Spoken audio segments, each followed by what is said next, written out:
Bonsoir tout le monde, nous sommes le 7 avril. Voilà, et je vais faire un petit bilan puisque nous sommes en fin d'année, si on peut dire comme ça. Nous, on a déjà commencé la nouvelle année par Rosh Chodesh, donc on est au début de l'année, pardon. Rosh Chodesh, Nissan étant Rosh Hashanah, d'accord.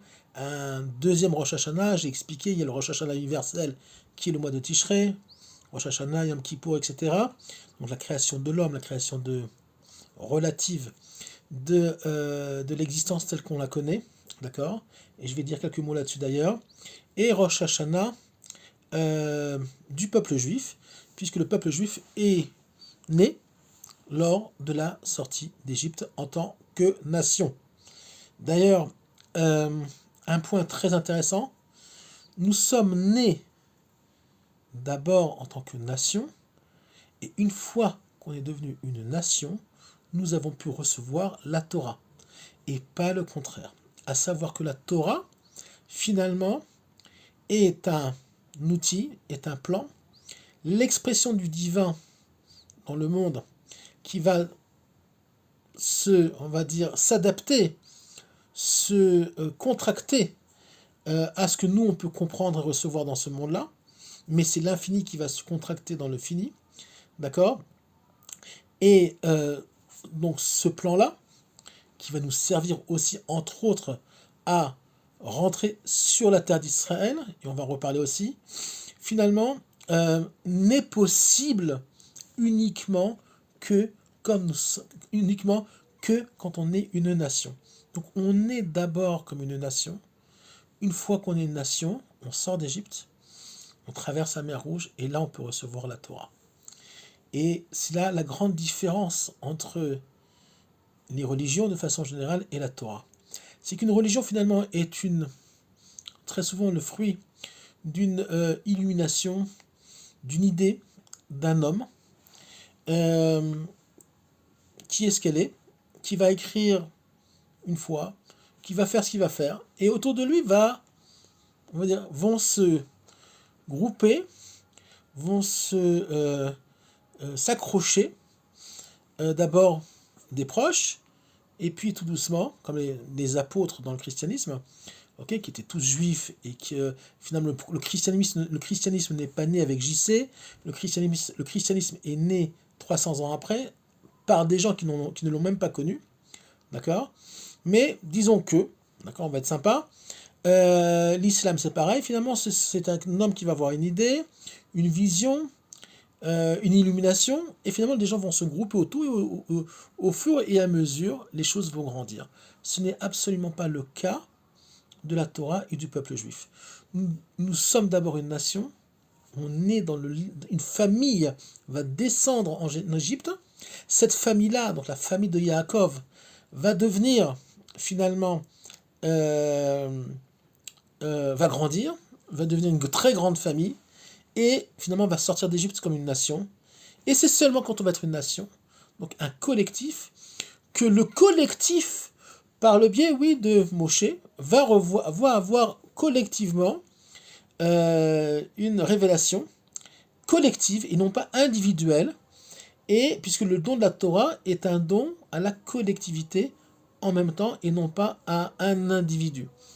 Effectivement, Moshe va être le vecteur pour ça, mais il est écrit clairement que les deux premières paroles, du moins, Amaraou et Takolot, ils ont vu les voix. Alors déjà, ça, il faut expliquer ce que ça veut dire, parce qu'on n'est pas dans la logique humaine.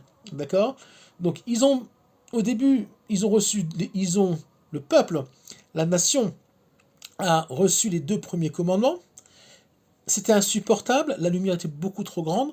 Donc finalement, le reste a été révélé à Moshe Rabbeinu, qui est resté 40 jours au Mont Sinaï, qui est redescendu, après il y a eu le vaudeur, etc., par un manque de patience, entraîné par les nations, une partie des nations qui étaient sorties avec nous, qu'on appelle le Révrave. Et finalement, euh,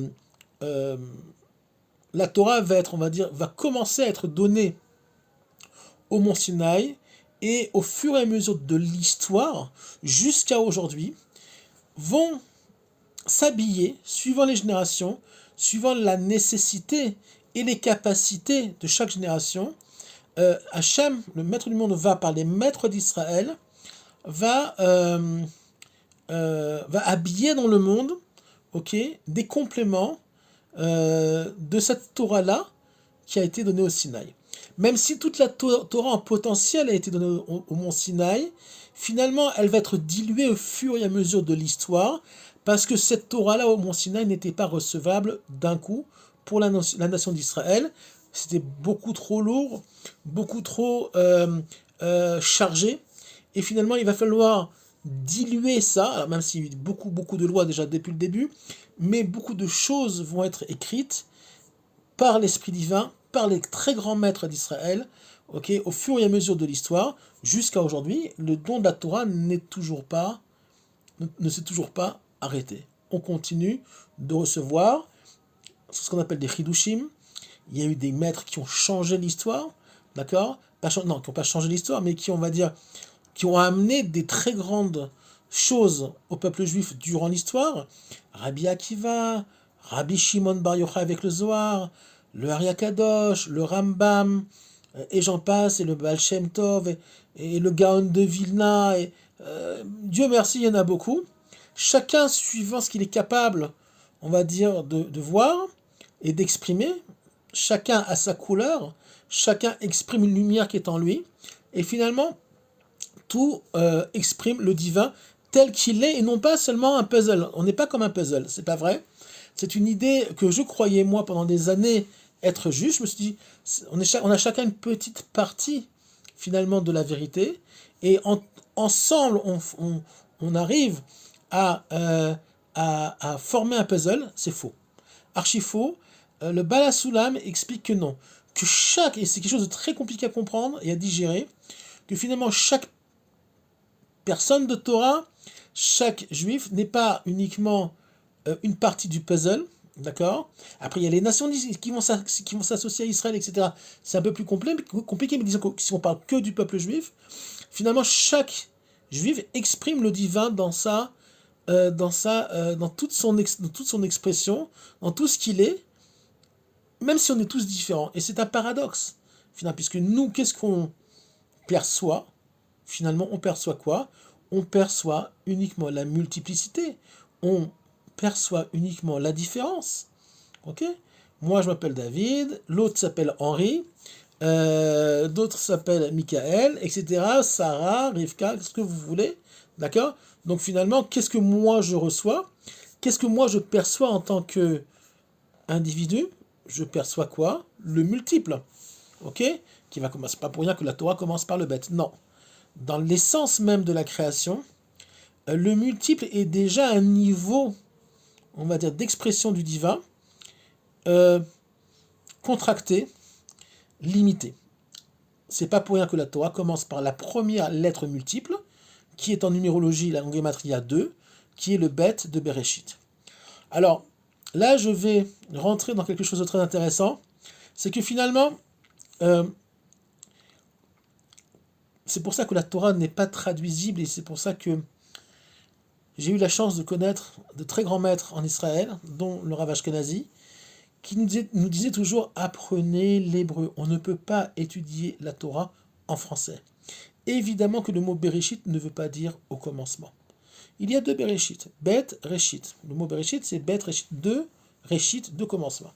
Il y a plusieurs en plus de commencements. Il y a Israël et la Torah, il y a le mois de Nissan et le mois de Tishrei, ok? Et finalement, de quoi on parle quand on dit Bereshit au commencement? Est-ce que finalement, le mois de Tishrei, où il y a Rosh Hashanah, donc on parle de la création du monde et la création d'Adam Arishon, etc. Est-ce que finalement, le monde a commencé à cette période-là? A commencé avec le premier bête du mot Bereshit? Ben non. Dans l'esprit du monde de la Kabbalah, okay, dans les profondeurs des secrets de la Torah, on nous explique que finalement, le monde a été créé, a été posé, si on peut dire comme ça, sur quelque chose de déjà existant qui n'est pas Dieu lui-même, qui est déjà, on va dire, une création. D'accord? À savoir que finalement, même si le monde a été créé en Dieu, puisqu'il n'y a rien d'autre que lui. Dieu est absolu. Ein od milvado, d'accord, on dit en hébreu, il n'y a rien d'autre que lui. Il n'y a aucune existence différenciée du Créateur, même si nous on croit que c'est on va dire, un coup de baguette magique que le bon Dieu a fait pour nous faire croire que finalement nous sommes des existences séparées de lui, donc on a le libre arbitre par ce biais-là. Non, le monde créé, même au niveau du mois de Tishri, ok, finalement c'est un monde qui est déjà posé dans ce qu'on appelle le Ein. C'est pour ça que par exemple, malheureusement même des livres qui ont été traduits par la rabbanout, parce qu'ils n'avaient pas trop le choix et c'est trop compliqué de rentrer dans ce genre d'explication, donc on a fait simple. Mais quand on dit création ex nihilo, c'est faux. C'est-à-dire que le monde n'a pas été créé de rien. Alors vous allez me dire en hébreu, ein veut dire rien. Ein li mirnasaim, je n'ai pas de pantalon. Ok? Quand on traduit en hébreu, ein li mirnasaim, ça veut dire je n'ai pas de pantalon. D'accord? Ein, ça veut dire il n'y a pas. Ok? Eh bien, dans le monde kabbalistique, dans le langage, dans le code du monde de la Kabbalah, ein ne veut pas dire rien. Le Balatania, celui qui a créé la Chassidut Chabad, explique par exemple que ein, c'est quelque chose. C'est ein lehasaga, c'est quelque chose qu'on ne peut pas comprendre, qu'on ne peut pas, on n'a pas accès, notre cerveau, nos sens n'ont pas accès à ce ein-là, d'accord? Donc finalement, c'est pas quelque chose qui n'existe pas, c'est quelque chose qu'on ne peut pas comprendre. Donc déjà, le monde a été posé, a été créé par, on va dire, une forme de matière première et est posé sur le ein, à savoir une chose qui est déjà, si on peut dire comme ça, en dehors du créateur lui-même, mais même si alors, tout ça c'est paradoxal parce que finalement la problématique de l'étude de la Kabbalah, c'est que dans le monde de la Kabbalah, une chose existe et son contraire est juste aussi. D'accord? On n'est pas dans le binaire, on est dans l'unité. Très difficile à accéder. Il est extrêmement difficile d'accéder à l'unité, intellectuellement. Pourquoi? Parce qu'on est habitué à un monde binaire, un monde, une chose et son contraire. D'ailleurs, le bête de Bereshit, c'est pas pour rien que le monde commence par bête. Le temps, par exemple, le temps c'est quoi? Le temps, c'est un point de départ et un point d'arrivée au niveau temporel.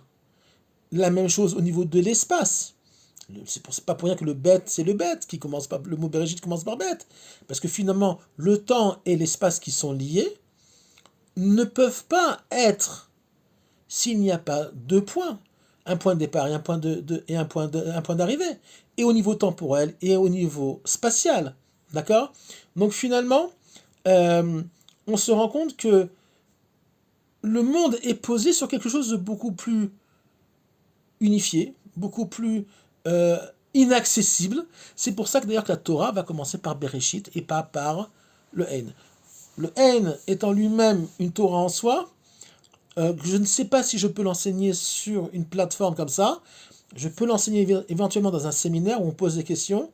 D'accord? D'ailleurs, j'ai un séminaire pour femmes on va commencer à étudier ce Ein-là, si ça intéresse quelqu'un. Vous pouvez me contacter par Facebook, c'est un séminaire qui est payant mais qui n'est pas très cher, qui est pas cher du tout. Si ça intéresse quelqu'un, vous êtes les bienvenus. Donc finalement, le monde est posé sur quelque chose déjà d'existant.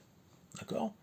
Donc finalement, on voit que notre réalité du monde, notre compréhension du monde est très subjective. Elle n'est absolument pas objective. La seule chose qui est objective, c'est le maître du monde lui-même. Et le maître du monde lui-même, nous n'avons pas accès. D'ailleurs, c'est pour ça qu'on était très vite, est arrivé dans le monde, le paganisme. Pourquoi le paganisme est arrivé très rapidement? Parce qu'on avait besoin de multiples, on a besoin de voir. On ne peut pas rester dans l'abstrait. D'accord? Même le christianisme, qui se veut monothéiste, est largement aussi paganiste, avec tout le culte statuaire, dont se sont débarrassés les protestants. Mais dans l'idée, ils ont encore des restes du catholicisme et de toute la chrétienté, par exemple, orthodoxe, qui est ultra paganiste, le culte des statues, bonjour, d'accord, la Vierge comme ci, la Vierge comme ça, etc.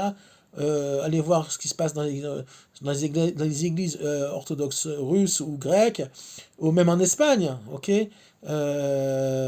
Bref, c'est pas un cours sur le catholicisme, mais sur le christianisme, mais vous savez très bien de quoi je parle. Il n'y a pas de secret.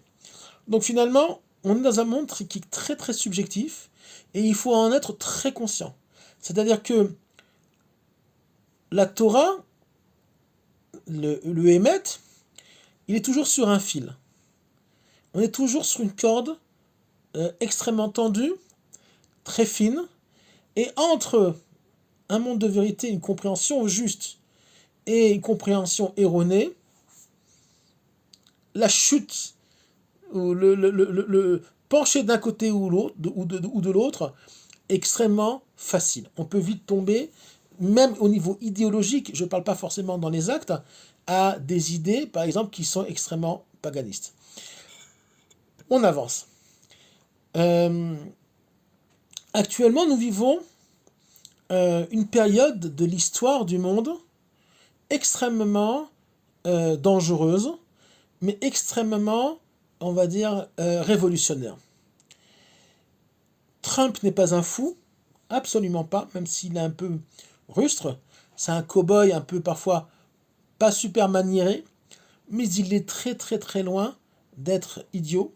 Il est extrêmement précis dans ce qu'il fait. Il a une stratégie qui est la sienne. Et les États-Unis sont en train de changer la face du monde. En tout cas, ils vont essayer, et c'est pas sûr que ça réussisse. Et je vais expliquer pourquoi. D'un autre côté, on a une Europe qui a été sacrifiée par les Américains parce que l'Europe leur coûte trop cher. Okay. Avant, il y avait ce qu'on appelle l'ennemi russe. Okay. Il y avait le communisme qui n'existe plus aujourd'hui. La Russie n'est plus idéologiquement une menace pour les États-Unis. D'accord. L'Ukraine a coûté beaucoup trop cher aux États-Unis. Donc l'Ukraine aussi va être sacrifiée. D'accord.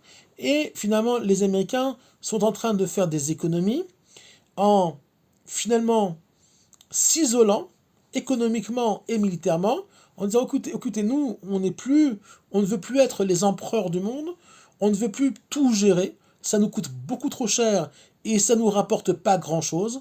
Donc finalement, ils vont abandonner beaucoup, on va dire, de pays, de nations, sur lesquels ils avaient là une mainmise, un contrôle. Et c'est pour le bien et c'est pour aussi le mal de ces nations-là, puisque finalement, quand tu es toujours habitué à recevoir et avoir un patron fort, militairement et financièrement, s'il te lâche, redevenir un adulte, c'est très compliqué, et ça va être très compliqué pour l'Ukraine et pour l'Europe aussi. Donc on est dans une guerre finalement idéologique, même si les Américains ne fonctionnent pas suivant une idéologie, les Américains fonctionnent suivant des intérêts uniquement. Et au milieu de tout ça, okay, nous avons aussi les Russes, les Chinois, et on a ce petit pays qui s'appelle Israël. Ce pays, comme on dit, toujours en souriant, sur lequel on ne peut même pas écrire le nom de la capitale, parce que même quand on écrit Jérusalem sur la carte d'Israël, ça sort forcément dans la mer ou sur la Jordanie, d'accord. Et ce tout petit pays, dont tout le monde parle, tout le monde est agacé par nous, tout le monde voudrait qu'on règle un conflit qui ne les concerne pas, d'accord. Et finalement, ce conflit-là est un conflit de l'essence, de comment finalement, oui, va être et va devenir le monde. Pour le moment, les gens n'en sont pas conscients. Pour le moment, ni Israël n'en est conscient, à part les gens qui étudient la Torah sérieusement, ok. Et les nations du monde, à part certains, même dans les nations du monde, certains en sont conscients, mais on va dire, même s'ils en sont conscients, c'est que à moitié, ils ne se rendent pas compte de ce qui est en train de se passer ici, et l'influence que ça va avoir dans le monde. On le voit déjà un petit peu, puisque ça a fait exploser l'antisémitisme en Europe, particulièrement, aux États-Unis aussi, mais surtout en Europe, finalement parce que le monde des Saves, le monde occidental au niveau idéologique, c'est l'Europe et pas les États-Unis qui ne fonctionnent que suivant des intérêts, d'accord? Mais s'il y a une idéologie du monde des Saves, elle est uniquement encore en Europe, d'où est né le christianisme. D'accord? Puisque le christianisme est né en Europe et n'est pas né en Israël. C'est pas JC qui a inventé le christianisme, ce sont des Romains. D'accord? Ça a été le christianisme a été inventé, a été créé 300 ans après sa mort. Il faut le savoir que le christianisme n'est pas né de JC lui-même ni des apôtres. D'accord? Donc cette idéologie-là, encore de Esav, okay, puisque le patron spirituel du monde chrétien, c'est Esav, qui est le frère de Yaakov. D'ailleurs, c'est pas pour rien que les seuls convertis, 99,9% des convertis au judaïsme ne viennent que du monde d'Esav. Il n'y a pratiquement pas de musulmans qui se convertissent au judaïsme, ni d'asiatiques. D'accord? La plupart sont chrétiens. Pourquoi? Parce que finalement, les vrais cousins au niveau familial du peuple juif sont les chrétiens. Ishmaël, c'était le fils de la servante de Sarah. Donc même si c'est le fils d'Ishmaël, il reste le fils de la servante, d'accord, et n'est pas celui qui va devenir, qui va continuer, si on va dire, qui va être, on va dire, la prolongation de Avram Avinu. D'ailleurs, c'est pour ça leur frustration et leur côté toujours très énervé, parce que finalement, ils ont essayé de s'imposer avec l'islam comme les descendants d'Abraham, et c'est faux. D'accord? Même si Abraham est leur père, effectivement, mais dans la lignée de la Bible, Ishmaël va être rejeté de la famille d'Abraham, et puis, on va dire, l'héritage va passer par qui? Par Yitzhak. C'est marqué clairement dans la Torah. Yitzhak va engendrer qui? Des jumeaux. Esav et Yaakov. Donc, le frère jumeau de Yaakov, qui va devenir Israël, c'est Esav. Finalement, Esav et Israël sont les clés de, on va dire, qui va vraiment, on va dire, diriger le monde spirituellement. On ne parle pas de diriger le monde au niveau d'intérêt économique, on parle de diriger le monde au niveau du rapport au maître du monde. La tradition juive dit évidemment que ça sera Israël, qui mitzion, etc. De Tzion sortira la Torah. Nous ne sommes absolument pas un peuple maudit, puisque nous sommes revenus sur notre terre. Okay? Et le christianisme, les chrétiens ont un gros problème, on va dire, idéologique avec le retour d'Israël sur sa terre. Pourquoi? Parce que finalement, eux croyaient que nous étions maudits, partis en exil, d'accord? Maudits. Et il n'y a que quand JC reviendra, alors que finalement la rédemption du monde pourra arriver. Or, finalement, il ne revient pas, d'accord? Il y en a toujours qui l'attendent, il ne revient pas. Finalement, le peuple juif revient sur sa terre, d'accord? On le savait.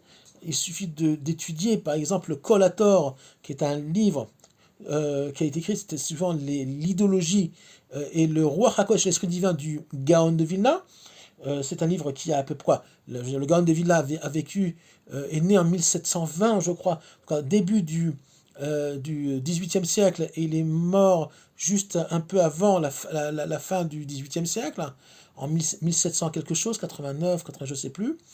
Et Gaon de Vilna parle très clairement, ok, un de ses élèves, je ne me rappelle plus de son nom, qui a écrit ce livre, le Kol HaTor, qui est toute la Torah du Gaon de Vilna, où il explique exactement ce qui allait se passer 200 ans après, à savoir que le peuple juif reviendrait sur sa terre, etc. Il se base sur le Zohar, il se base sur la Torah, et il se base sur beaucoup de choses. D'ailleurs, une des grandes idées, c'est que dans la rédemption finale, il y a deux idées, deux messies. Le premier, c'est Mashiach ben Yosef, le Messie fils de Yosef, et le Mashiach ben David, fils de David. En deux mots, le Mashiach ben Yosef, c'est celui qui va amener la reconstruction physique et matériel et pré-spirituel sur la terre d'Israël. C'est-à-dire qu'il va y avoir un mouvement physique d'une partie du peuple juif qui va revenir sur sa terre, qui va commencer à labourer la terre, recréer un État, d'accord, qui nous a été volé il y a à peu près 1800 ans, ok, et recréer les structures de la nation juive sur la terre d'Israël. Les protestants sont très croyants aussi dans cette idée-là, il faut le savoir. Pour eux, la rédemption du monde ne peut passer que par le retour d'Israël sur sa terre. C'est pour ça qu'ils soutiennent beaucoup l'État d'Israël, surtout aux États-Unis. Et finalement, va se rajouter à ça le Mashiach ben David qui va se dévoiler. Et le Mashiach ben David est le Mashiach qui va compléter le Mashiach ben Yosef et qui va, on va dire, faire rentrer le souffle divin. C'est lui qui va reconstruire le temple, le Beth Amikdash, et c'est lui qui va amener finalement la Géoula Shlema, la finalité de la rédemption et le début du nouvel ère. Yosef, dans l'histoire de Yosef, on nous explique que Yosef finalement c'est l'être caché. Il va parler de rêves à ses frères qui vont le détester pour ça. Ils vont le jeter dans un trou. Donc quand on est dans un trou, on est caché. Il va être jeté dans des prisons sous terre en Égypte. Il va être tout le temps en prison, dans des trous, jusqu'à ce qu'il en sorte. Ok, je fais ça très schématiquement, très rapidement. Et même quand il va devenir bras droit de Pharaon, et même Pharaon lui-même, d'une certaine façon, parce que c'est lui qui va diriger l'Égypte, quand ses frères vont venir le voir, parce qu'ils vont venir pour des raisons de famine en terre de Canaan, en terre d'Israël. Je dis que la terre de Canaan, c'est la terre d'Israël, mais qui est encore pas réparée, d'accord. Finalement, lui va reconnaître ses frères, évidemment, Yosef, mais ses frères ne vont pas le reconnaître. C'est-à-dire que les frères les tribus ne vont pas comprendre tout de suite, avant que Yosef se dévoile, que Yosef, finalement, c'est leur frère. Comment ça va s'exprimer à la fin des temps?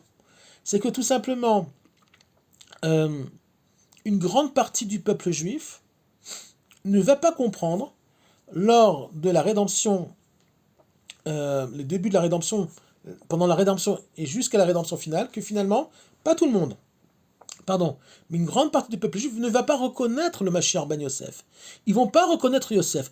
Yosef, lui, l'identité du Mashiach ben Yosef qui est cachée. On ne sait pas exactement qui c'est le Mashiach ben Yosef. Il y en a qui disent je ne vais pas donner de nom, il y a plusieurs idées sur le sujet. Il y en a qui disent que c'est qu'une idée. Le Mashiach ben David, par contre, lui, ça va être quelqu'un de physique. C'est pas qu'une idée, c'est pas qu'une lumière, c'est aussi quelqu'un de physique. D'accord? C'est comme Moshe Rabbeinu. C'est comme Moïse, c'est quelqu'un de physique, un être humain, de chair et de sang. C'est pas quelqu'un qui va revenir des morts ou je sais pas de quoi, d'accord? Et qui est né d'une femme et d'un homme, il aura probablement aussi des enfants, qui va reprendre, on va dire, les mains de la nation d'Israël, du gouvernement Netanyahou ou autre, et il va amener le peuple juif et le monde vers une direction, on va dire, plus saine et plus sainte. Finalement, qu'est-ce qui se passe actuellement? Puisqu'il y a une grande partie du peuple juif, à peu près la moitié, un peu moins de la moitié, qui vit encore en diaspora, ils ne reconnaissent pas le Mashiach ben Yosef. Comme les frères n'ont pas reconnu leur frère qui était à la tête, finalement, de toute l'histoire, ok, de l'arrivée des 12 tribus en Égypte, c'est pareil aujourd'hui. Sauf qu'on n'est pas en exil, on est de retour sur la terre. Finalement, pourquoi le Mashiach ben Yosef, c'est pas lui finalement qui va amener la rédemption finale, c'est seulement lui qui va amener la rédemption physique, la rédemption nationale. Et on ne va pas le reconnaître. Une partie du peuple ne va pas le reconnaître. Par exemple, dans le monde orthodoxe, il y a une partie du monde orthodoxe, pas tout le monde, qui ne reconnaît pas les légitimités de l'État d'Israël. Aujourd'hui, ils sont de moins en moins, mais ça existe toujours. D'accord?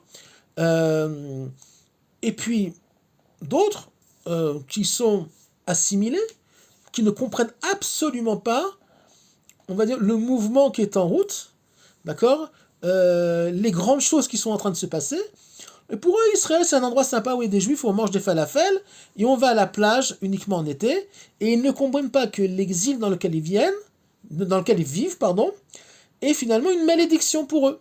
D'accord? Puisque l'exil est une malédiction pour les juifs, à savoir que si on est parti en exil, c'est parce qu'on a fauté, parce qu'il y a eu des problèmes, mais Dieu a promis, il a dit ce n'est que temporaire, vous reviendrez.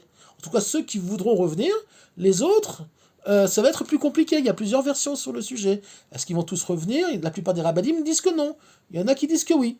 On verra bien, on n'est pas là pour trancher, puisqu'on ne sommes pas assez, on va dire, nous n'avons pas assez l'esprit divin pour pouvoir comprendre et on va dire, avoir une compréhension précise des rouages, finalement, et des mécanismes de la rédemption finale. Mais ce qu'on sait, c'est qu'effectivement, ce Mashiach Ben Yosef, ce mouvement, n'est pas reconnu par les tribus, donc n'est pas reconnu par la nation d'Israël, en tout cas par la plupart de ceux de la nation d'Israël. Certains vont, oui, comprendre à la fin des temps, mais la plupart, non. Et en Israël, il y en a beaucoup qui ne comprennent pas on va dire, le mécanisme qui est en route, le mouvement historique qui est en route, et évidemment en diaspora, c'est encore pire. Sinon, ils seraient tous là. Donc finalement, on est dans une période où finalement les choses sont en train de s'éclaircir. Ceux qui vivent en Israël et qui suivent l'actualité savent qu'il y a énormément de mouvements, énormément de dossiers qui sont en train de sortir sur les services secrets internes, sur l'extrême gauche, sur plein de choses au niveau militaire, etc. On est en train de comprendre beaucoup de choses. Il y a des gens qui ont démissionné de leur poste. On n'est qu'au début d'un grand changement, d'un grand birour, d'une grande sélection qui est en train de se faire, pas seulement en Israël, mais malheureusement aussi avec la diaspora, puisqu'une partie du peuple n'accepte toujours pas ce retour en Israël pour des raisons la plupart du temps de confort, de zone de confort. Ils n'ont pas envie de sortir de leur exil. On sait comment le maître du monde malheureusement agit. Dans ces cas-là, en général, c'est un seau d'eau froide. Ici aussi, on l'a eu le 7 octobre, mais on s'est repris en main, et finalement, à force de tirer, comme j'ai écrit sur Facebook, la queue du lion, le lion finit par mordre. Et allez voir à Gaza la tannée qu'ils sont en train de se prendre, et la vengeance que nous sommes en train de mettre en place, par rapport à toutes les misères, d'accord, que le Hamas nous fait, non pas que depuis le 7 octobre, mais bien avant. D'ailleurs, ce n'est pas nouveau. Si vous regardez dans le prophète Amos, vous verrez que Gaza a les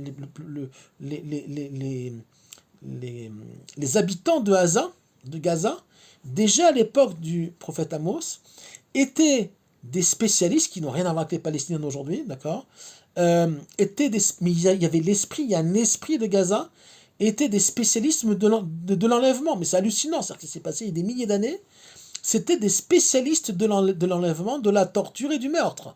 Déjà à l'époque, alors que c'était un autre peuple. Et ben l'esprit, on va dire les énergies qu'il y a à Gaza sont des énergies de corruption, de meurtre, d'accord, de mensonges, de falsification, d'accord. Il parle de génocide alors qu'il n'y a absolument pas de génocide. Il y a des millions de gens là-bas, il y a des morts, effectivement, c'est une guerre, c'est sale, une guerre, c'est jamais propre. Il y a des erreurs qui sont faites, mais il n'y a pas de génocide, c'est un mensonge dégueulasse, faux, S'il y a eu un génocide, il y aurait déjà eu 1 million de morts, d'accord. Ça fait pratiquement 1 an et demi qu'on combat là-bas. Israël a les moyens, s'il allait faire un génocide, de faire un génocide. Or, ce n'est absolument pas le cas. D'accord. Donc, finalement, et d'ailleurs, chaque fois qu'on bombarde quelque part, on prévient la population locale, pour leur dire bougez là, bougez là. Alors, effectivement, c'est pas marrant pour eux, mais ils ont voté eux pour le Hamas. Il y a eu plus ou moins une démocratie où ils ont voté tous pour le Hamas à l'époque. Maintenant, ils pleurent parce que le Hamas a engendré la catastrophe qui leur est arrivée à partir du 7 octobre, puisque à nous, ils ont fait une catastrophe, d'accord, mais on sait se défendre. Et Dieu merci. Voilà. Et on ne se laissera pas tuer ni intimider par les nations du monde. Aujourd'hui, c'est fini. les Juifs qui baissent la tête, les Juifs en pyjama rayé, c'est fini. Aujourd'hui, l'État d'Israël a la bombe atomique, on a une aviation, une des meilleures du monde, on a une des meilleures armées du monde, ok, et on ne se laissera plus faire par personne. Oubliez ça, ceux qui me regardent qui sont antisémites, oubliez. L'État d'Israël ne disparaîtra pas. Et je vais vous dire mieux que ça, on va grandir, on va récupérer et on va rentrer dans une dimension de la terre d'Israël qui n'a jamais existé jusqu'à aujourd'hui. D'accord? Puisque on est dans les temps messianiques, et les temps messianiques, Dieu nous a promis, ok, qu'à la fin des temps, on récupérera tout ce qu'il faut récupérer, à savoir la Jordanie, le sud Liban, une partie de la Syrie, le Sinaï, d'accord, les Égyptiens ils sont en train de s'exciter là, ils veulent éventuellement nous faire eux aussi une guerre, et bien ils vont perdre cette guerre-là, et on va reprendre le Sinaï. Et c'est pas pour rien qu'ils s'excitent, en fait c'est Dieu qui les fait s'exciter pour que nous on puisse avoir, on va dire, une raison ou être même obligé, parce qu'on n'a pas forcément envie de le faire, de reprendre le Sinaï, qui est une des plus grandes plaques tournantes du terrorisme mondial, puisque toutes les armes qui viennent d'Iran et du Soudan et qui vont à Gaza passent par le Sinaï, avec toute la corruption qu'il y a chez les Bédouins là-bas, et qui font du trafic d'armes, etc. Et ces armes-là, elles partent pas que à Gaza, mais elles partent aussi à droite et à gauche, et ça arrive aussi en Occident chez les terroristes et les mafias européennes, en passant par la Libye, l'Égypte, etc. Voilà. Donc finalement, ça concerne pas que Israël, ça concerne aussi l'Europe. Avant de terminer ce petit cours avant Pessah, le mois de Nissan est un mois de miracles. Actuellement, il y a des miracles tous les jours, sauf qu'on ne s'en rend pas toujours compte. En tout cas, ceux qui n'ont pas forcément les yeux pour le voir ne s'en rendent pas compte. Il y a des miracles journaliers en Israël. Les Houthis ont balancé plein de missiles ces derniers temps. Ils sont tombés tous en Arabie Saoudite, la plupart. Certains ont été interceptés avant même qu'ils arrivent en Israël. Il y a plein de volontés d'attentats en Israël encore aujourd'hui. Hier, ils ont attrapé, ils ont démantelé des cellules terroristes, etc. Même si nos soldats travaillent, et les services secrets travaillent très durement pour pouvoir démanteler ces cellules-là, il y a énormément de miracles. On n'en a même pas conscience. Donc, il ne faut pas avoir peur. Ceux qui habitent en Israël, très possible qu'il y ait une guerre avec l'Iran, c'est pas sûr à 100%. Ça fait partie du processus de la rédemption. L'Iran, qui est la tête du serpent au niveau du terrorisme international, doit tomber, et elle ne tombera pas avec des fleurs, elle ne tombera pas avec de belles paroles, d'accord? Elle tombera par les armes. C'est triste, mais c'est, on va dire, pour le moment, tel que le monde est construit et organisé, c'est les moyens que nous avons pour détruire le mal.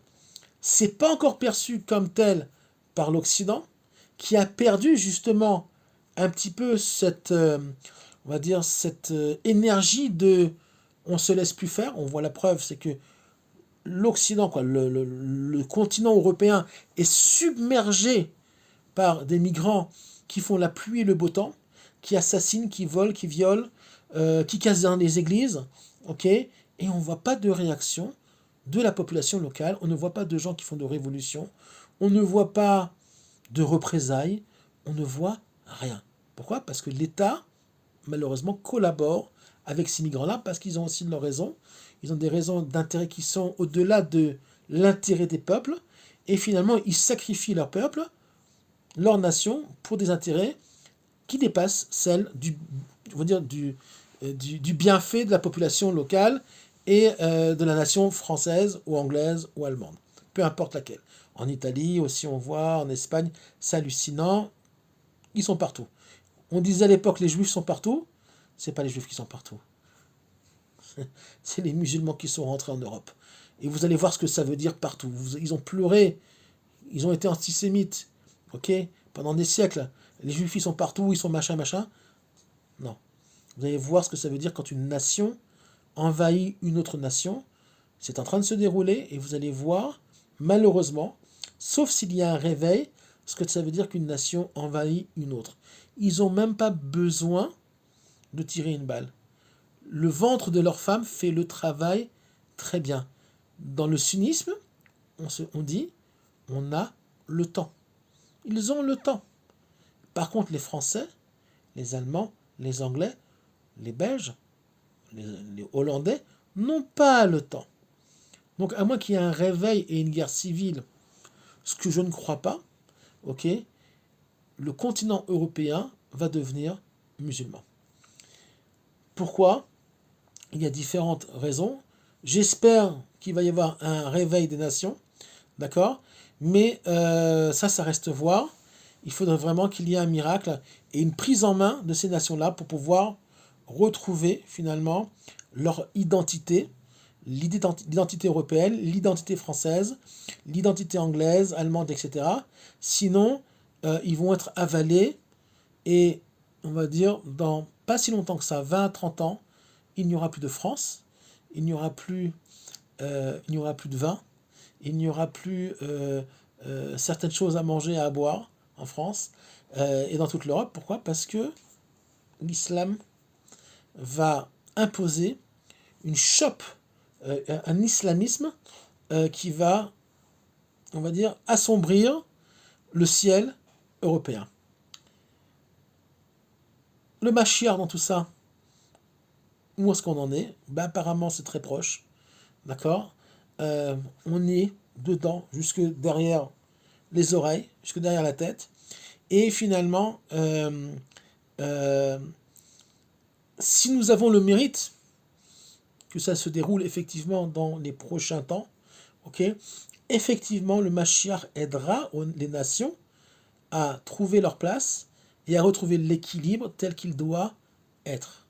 Mais ça va dépendre de leur relation à Israël.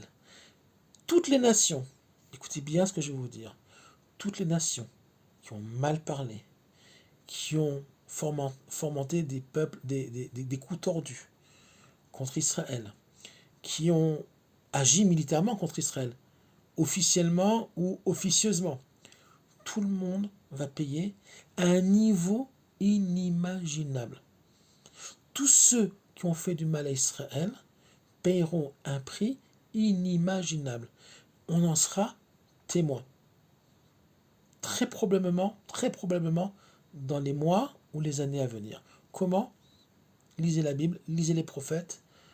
Vous verrez bien, par exemple, le livre de Yéhézkiel, chapitre 30 et un peu plus loin. Nous sommes à l'heure des règlements de compte. D'accord? Le monde est en train d'être rééquilibré, est en train de changer, et pas forcément même comme les Américains voudraient que ça change, ou que le monde devienne. Trump a ses plans, on dit Lev Melachim Beyad Hashem, le cœur des rois est dans la main de Dieu. À savoir que finalement, les hommes ont leur plan, les dirigeants des nations ont leur plan, mais ils ne se rendent pas compte que finalement, leurs pensées sont finalement dans la main du créateur de l'univers, et le créateur de l'univers amènera le monde là où lui, il veut, et pas là où les nations voudraient aller. Je vous souhaite Chag Sameach. Ceux qui sont en Israël, tenez le coup, on va avoir sûrement une guerre avec l'Iran, peut-être même avec l'Égypte. Il ne faut pas avoir peur de ça. Je vous préviens déjà à l'avance, n'ayez pas peur de ça. Ça fait partie du plan divin pour que nous grandissions encore plus. D'accord? Il est en train de rendre fous les nations du monde, particulièrement nos voisins. Regardez ce qui s'est passé avec les Gazaouis. Ils ont fait la plus grosse bêtise de leur vie. Ils n'auraient jamais dû nous attaquer le 7 octobre. Ils l'ont payé très cher et les autres payeront aussi le prix à payer. Chag Sameach, à très bientôt.